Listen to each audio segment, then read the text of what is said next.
gold trade plan for today. Mga kuya, mga ateng, eto na ang trading range natin kay gold ngayong araw ng Lunes.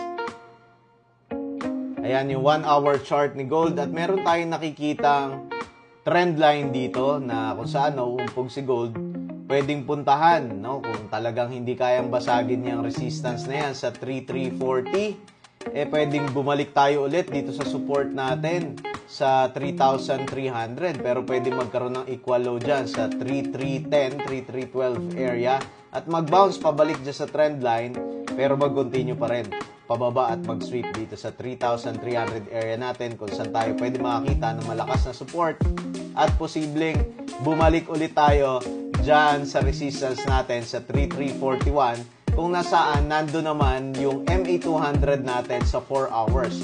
Right now, yung MA200 natin sa 1 hour ang nagiging support. So alam mo na kung saan yung mga abangan natin kay gold for today. Follow and share for more.